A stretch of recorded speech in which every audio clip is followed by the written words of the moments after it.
and welcome back to Vintage Disney Halloween here on Brian's Things That Are Cool. When I was a kid, I went to Disney World every year, and my favorite park was Hollywood Studios, and my favorite ride at that park was Twilight Zone Tower of Terror. Of course, it has to be, with its loving tribute to the golden age of Hollywood, spooky atmosphere, plenty of references to the Twilight Zone itself, and of course its death-defying 13-story drop. This is one haunted hotel none of us mind checking into.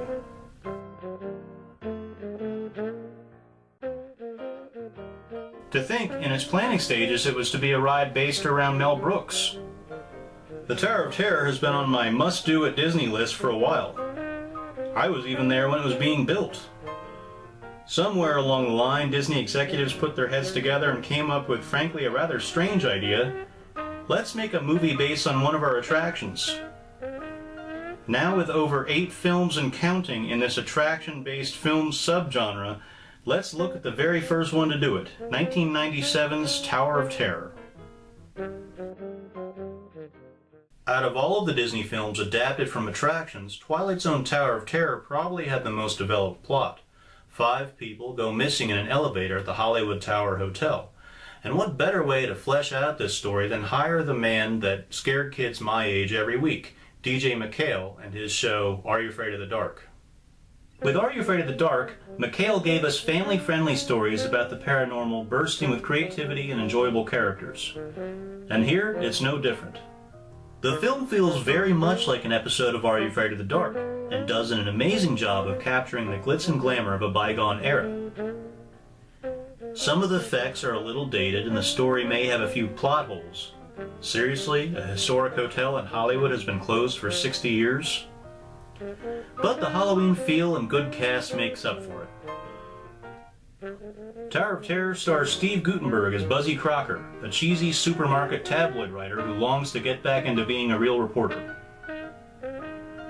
Along with his niece Anna, played by Kirsten Dunst, they faked pictures for Buzzy's Weekly World News-style stories.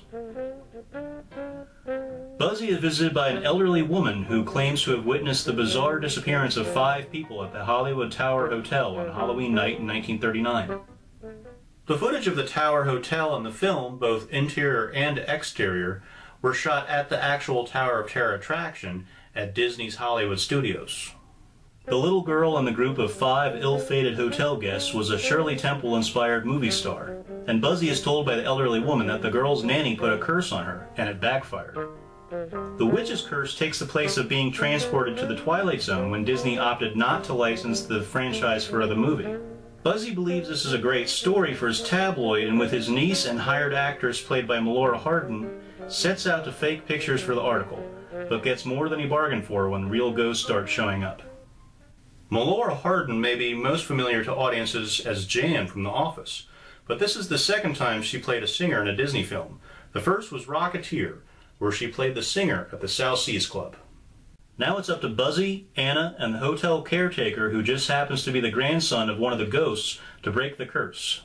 The caretaker, Q, is played by Michael McShane, who himself is no stranger to Disney, having played Muff Potter in 1995's Tom and Huck. The caretaker's grandfather was the bellhop the night of the curse, Dewey Todd. Dewey Todd is played by John Franklin, who is another familiar face, this time to horror fans, who may recognize him as Isaac from Children of the Corn. Do it now, or your punishment shall be 1,000 times 1,000 deaths, each more horrible than the last! As a side note, John Franklin also played Cousin It in the 1990s Addams Family films.